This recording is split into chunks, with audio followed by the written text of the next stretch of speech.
तो ऐसा ये भू वैकुंठ पंढरपुर, जहां पर श्री पुंडलीक वरदे बैठे हैं। और सुनिए तो सही, कहीं पर भगवान तपस्या से प्रसन्न होकर प्रकट होते हैं, कहीं पर भगवान भजन से प्रसन्न होकर प्रकट होते हैं, कहीं पर भगवान यज्ञ से प्रसन्न होकर प्रकट होते हैं, कहीं पर भगवान 56 भोग पाने के लिए प्रकट हो जाते हैं, कहीं पर भगवान भक्त की रक्षा के लिए प्रकट होते हैं, कहीं पर भगवान राक्षसों के दमन के लिए प्रकट होते हैं। लेकिन पंढरपुर तो विलग है। यहां ना जप किया था, ना तप किया था, ना यज्ञ किया था, ना अनुष्ठान किया था। केवल भक्त पुंडलीक ने माता पिता की सेवा करी थी, ठाकुर जी की भी नहीं, माता पिता की।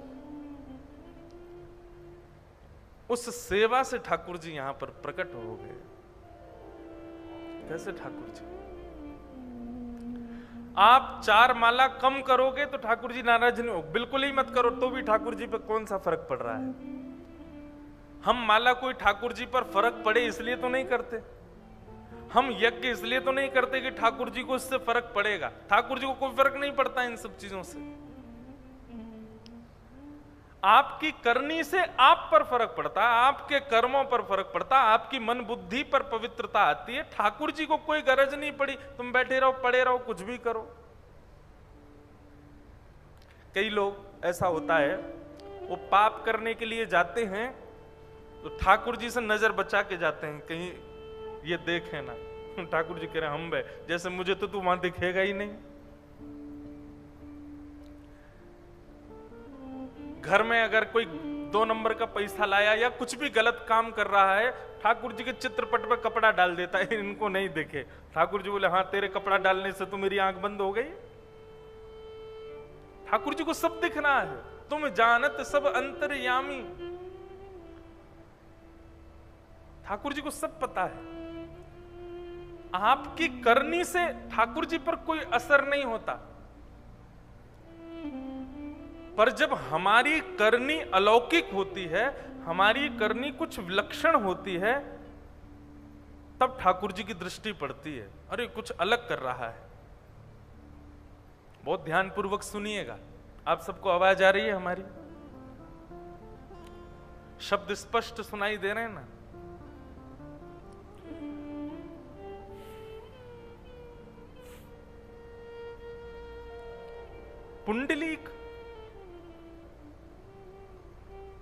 पुंडलीक ने जब तप नियम कुछ नहीं किया, साधन नहीं किए, केवल अपने माता पिता की सेवा करो। क्यों कर रहे थे शायद पता होगा सबको, नहीं पता तो हम थोड़ा सा बता देते हैं। पुंडलीक माता पिता की सेवा नहीं करता था।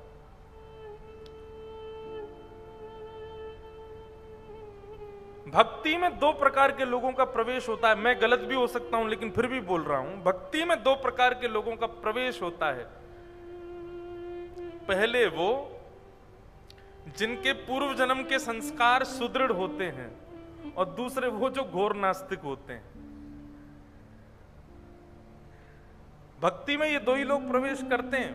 या तो पूर्व जन्म के संस्कार सुदृढ़ हैं तो भक्ति में प्रवेश हो जाएगा, किसी किसी को सिखाना नहीं पड़ता, अपने आप उसमें भक्ति आ जाती है, अपने आप उसको प्रेम आ जाता है, अपने आप उसके अंदर भाव आ जाते हैं। और किसी किसी को लाख सिखाओ फिर भी नहीं सीखता, लेकिन एक घटना उसके जीवन में ऐसी घटेगी कि पूरा जीवन परिवर्तित, और वो ऐसा भक्त बनता है ठाकुर जी का, पुंडलीक जैसा। तो भक्ति में 2 लोगों का प्रवेश है, या तो जिसके पूर्व जन्म के संस्कार सुदृढ़ हैं, या फिर इस जन्म में जो घोर नास्तिक है, जो बहुत दूर रहता है ठाकुर जी से।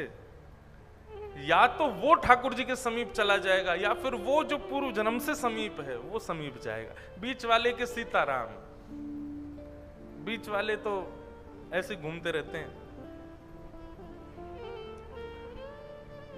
मैंने ऐसा अनुभव किया, इसलिए मैं अपना अनुभव बता रहा हूं। कई लोगों को ऐसा देखा है, वो कथा भागवत कराने वालों का मजाक उड़ाते रहते, कथा करने वालों का मजाक उड़ाते रहते हैं, और उनके जीवन में ऐसी कोई घटना घट जाती है, सबसे आगे आसन लगा के बैठते हैं फिर कथा में। क्यों भाई अब क्या हुआ? नहीं, मेरी आंखें खुल गई अब तो बस यही मेरी ठौर है। तो पुंडलीक तो भगवान तो बहुत दूर की बात, माता पिता कोई कुछ नहीं मानता था। एक दिन त्रिवेणी संगम प्रयागराज में एक आश्रम में पुंडलीक सोया था। रात्रि पानी पीने के लिए जैसे ही उठ करके बाहर गए तो देखा परम सुंदरी 3 नारियां झाड़ू लगा रही, और ज्यों-ज्यों झाड़ू लगा रही हैं त्यों-त्यों उनका रूप कुरूप होता जा रहा है, वो उनका स्वरूप बिगड़ता जा रहा है। पुंडलीक ने देखा ये अभी तो इतनी सुंदर थी, अचानक से इनका रूप इतना विचित्र क्यों होता जा रहा है। पुंडलीक ने जाकर के उन तीनों के चरणों में प्रणाम करते हुए कहा कि आपका स्वरूप इतना सुंदर था, फिर विचित्र क्यों हो गया। तीनों नारियां पुंडलीक को देख करके मुस्कुराने लगीं और कहीं देखते रहो, और देखते ही देखते थोड़ी देर और झाड़ू लगाते लगाते जैसे ही आश्रम के परिसर में आई तो तीनों का स्वरूप जो धूमिल हुआ था वो फिर से पवित्र होने लगा और फिर से सुंदर हो गए। पुंडलीक चरणों में गिर गया, बोले मुझे रहस्य बताइए ये क्या हुआ है। तो तीनों ने अपना परिचय दिया, हम त्रिवेणी हैं, गंगा, यमुना और सरस्वती। संसार के लोग पूरे दिन हम में स्नान करते हैं, अपने पाप हम में ही छोड़ जाते हैं, उनके पाप को हम धारण करती हैं, इसलिए हमारा रूप कुरूप हो जाता है। तो तुमने जो हमारा कुरूप देखा वो संसार के पाप थे हमारे ऊपर, लेकिन जैसे ही इस आश्रम परिसर में आकर के हमने झाड़ू लगाना प्रारंभ किया, यहाँ रहने वाले भजनानंदी संत, यहाँ रहने वाले तप करने वाले संतों की चरण रज जब हमारे मस्तक पर लगी, हमारे अंग पर लगी, तो हम फिर से हमारे सारे पाप नष्ट हो गए और हम पवित्र हो गए। ये हमारा नित्य का क्रम है। हम नित्य रात्रि में आश्रमों में जाकर के झाड़ू लगाती हैं और दिन भर के जितने पाप हमारे ऊपर संसार के लोग चढ़ा जाते हैं सब नष्ट कर देते हैं। पुंडलीक बोला संत चरण रज में इतनी सामर्थ्य है। बोले हाँ। पुंडलीक बोला तो मुझे क्या करना चाहिए, मैंने भी शायद जीवन में बहुत पाप किए हैं, उन पापों से निवृत्त होने के लिए मुझे भी आश्रमों में जाकर के संतों की चरण रज को सोहनी करनी चाहिए। त्रिवेणी ने कहा यदि संभव हो तो संतों की चरण रज की सोहनी करो। श्री गुरु चरण सरोज रज निज मन मुकुर सुधार, वरनौ रघुवर विमल यश जो दायक फल चार। श्री गुरु के चरणार बिंदों की रज, संत महापुरुषों की चरणों की रज में बहुत सामर्थ्य है पुंडलीक। यदि संभव हो तो संतों की चरण रज की सेवा करे, और संभव नहीं है तो घर में विराजमान माता पिता को सर्वस्व मान करके, लक्ष्मी नारायण मान करके यदि नित्य उनकी चरण रज ही माथे से लगा ले तो माता पिता के चरणों में प्रणाम करने से, उनकी चरण रज माथे से लगाने से, संतों को प्रणाम करने से भी अधिक फल प्राप्त हो जाता है। बस उसी दिन पुंडलीक का जो स्वभाव था, जो विचार था, जो बुद्धि थी, सब परिवर्तित हो गए। लौट करके आए और आकर के इसी चंद्रभागा नदी के तट पर छोटी सी कुटिया में पुंडलीक अपने माता पिता की सेवा करने लगे। जब पिता के चरण दबाते थे तो ये नहीं विचार करते थे कि मेरे पिता हैं, ये विचार करते कि यही परम तत्व भगवान नारायण हैं। उनके चरणों की सेवा करते। जब मां की सेवा करते तो यही विचार करते साक्षात रुक्माई हैं, साक्षात रुक्मणी मैया हैं, उन्हीं की सेवा कर रहा हूं।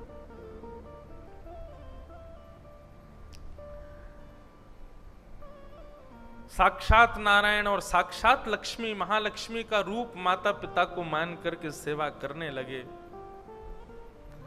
पुंडलीक की उस भक्ति से अत्यंत प्रसन्न श्री द्वारिकाधीश पंढरपुर में आकर के विराजमान हो गए। बोलो विठ्ठल भगवान की। इतना सुंदर वर्णन है ठाकुर जी का, ऐसा सुंदर रूप है ठाकुर जी का। यहां पर ठाकुर जी आए तो थे पुंडलीक को दर्शन देने के लिए। भगवान के तन की इत्र की सुगंधी जिसको लेने के लिए देवता भी तरसते हैं, उस तन की सुगंधी को जैसे ही पुंडलीक की नासिका ने ग्रहण किया, पुंडलीक अपनी नाक बंद करने लगा, अपने माता पिता के ऊपर पंखा करने लगा, कहीं ये सुगंधी मेरे माता पिता को ना आ जाए तो सुगंधी के कारण इनके नेत्र ना खुल जाएं। देखने लगा कहां से आ रही है ये सुगंधी, खिड़कियां बंद करने लगा। अब सोचो, विचार करो, साधारण इत्र की सुगंधी इतनी बढ़िया लगती, ठाकुर जी के अंग की सुगंधी आ रही है, लेकिन पुंडलीक को वो बाधा लग रही है कि मेरे माता पिता कहीं उठ नहीं जाएं इस सुगंधी से। ठाकुर जी के चरणों में विराजमान नूपुरों की ध्वनि छम छम छम आवाज कर रही है। जिन नूपुरों की ध्वनि पर शाम वेद प्रकट होते हैं, उन नूपुरों की ध्वनि पर पुंडलीक तुरंत खिड़की में जाता है, दरवाजे पर जाता है, इशारा करता है, अरे थोड़ा धीरे चलो, कौन आवाज कर रहा है ये? आपकी नूपुरों की ध्वनि से मेरे माता पिता के कहीं नेत्र ना खुल जाएं। ज्यों-ज्यों पुंडलीक ठाकुर जी के गुणों को अपनी सेवा में बाधा मान रहा है, त्यों-त्यों ठाकुर जी और प्रसन्न हो रहे हैं। लक्ष्मी जी बोली, कैसे भक्त के यहां आए हो आप? आपकी इत्र की सुगंधी इसको बाधा लगती है, आपके चरणों के नूपुरों की ध्वनि इसको बाधा लगती है नाथ। बोले, यही निष्ठा तो मुझे प्रिय लगी पुंडलीक की। दुनिया के लोग इन सब आवरणों पर रीझ जाते हैं, पर पुंडलीक की सेवा में मेरे आवरण भी उसको हटा नहीं पा रहे हैं। वो अभी भी माता पिता की सेवा में ही है। ये निष्ठा, ये प्रेम, ये लगन मुझे पुंडलीक की खींच लाई है यहां तक। द्वार पर आकर के भगवान खड़े हो गए। पुंडलीक बोला, कौन हो भैया, आप क्यों आए हो यहां पर? लक्ष्मी जी ने कहा, साक्षात त्रिलोकीनाथ, ब्रह्मांड के नायक, जगदीश्वर ईश्वर श्री द्वारिकाधीश तुम्हारे द्वार पर आए। पुंडलीक, आओ स्वागत करो भगवान का। पुंडलीक दूर से देख के कहता है, इनको किसने बुलाया था यहां पे? क्यों आए हैं यहां पे? इनको मैंने तो नहीं बुलाया था, मैंने तो आमंत्रण नहीं दिया था, फिर क्यों चले आए? लक्ष्मी जी हाथ पकड़ के बोली, अब या तो आप चलो, नहीं तो मैं नाराज हो जाऊंगी। कैसे भक्त के आए हो आप? उसको पता दिया हमने कि भगवान आए, तब भी नहीं आ रहा है बाहर। ठाकुर जी बोले, अब तो इससे जरूर मिलके जाऊंगा मैं। इसको ये बात भी नहीं हिला रही है सेवा से कि मैं परमात्मा द्वार पर खड़ा हूं। अरे कोई ये सुन ले कि बाहर कोई एक्टर आ गया है तो अपने चार काम छोड़ के भाग जाए।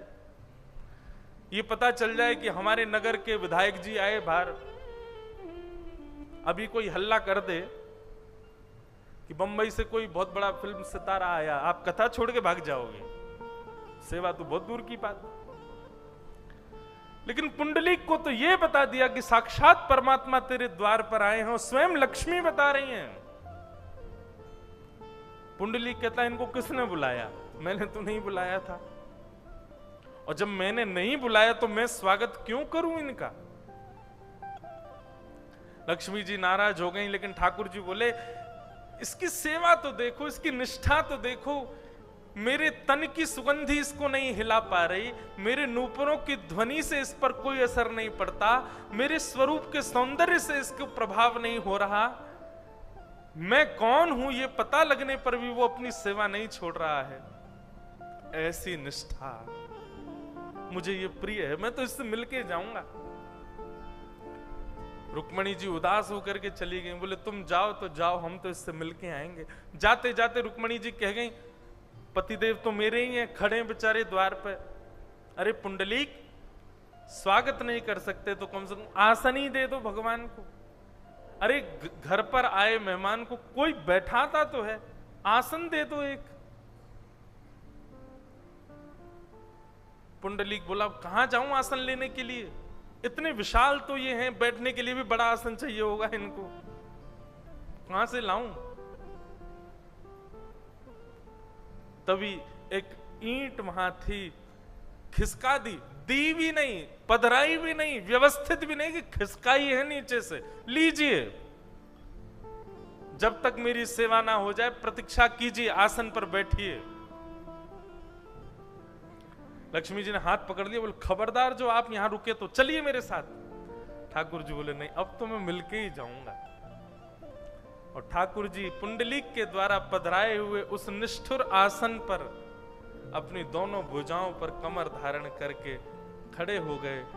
श्री पुंडलीक भगवान, श्री पंडरीनाथ भगवान अपने भक्त पुंडलीक की प्रतीक्षा में आज तक खड़े हैं।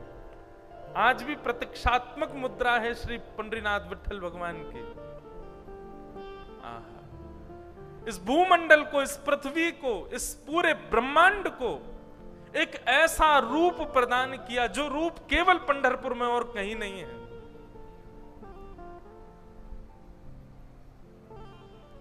ईंट के ऊपर ठाकुर जी खड़े हैं, दोनों भुजा धारण करके, और मानो प्रतीक्षा कर रहे हैं कि पुंडलीक तू सेवा कर ले, तू निवृत्त हो जा, जब तू निवृत्त होगा तब मैं तेरे दर्शन,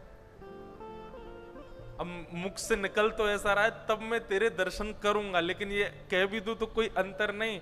यहां पर भक्त प्रयास करते हैं पूरे ब्रह्मांड में ठाकुर जी के दर्शन के, लेकिन पंढरपुर एकमात्र ऐसा स्थान है जहां ठाकुर जी प्रयास कर रहे हैं भक्त के दर्शन के लिए। ऐसा ये पंढरपुर। अच्छा एक बात कहूं, भक्ति ऐसी होनी चाहिए, मैं प्रयास करता रहूं ठाकुर जी से मिलने के लिए तो समझो भी भक्ति सामान्य है, लेकिन भक्ति की स्थिति ऐसी हो जाए कि ठाकुर जी प्रयास करें मुझसे मिलने का, मेरे पास आने का, मेरे पास बैठने का।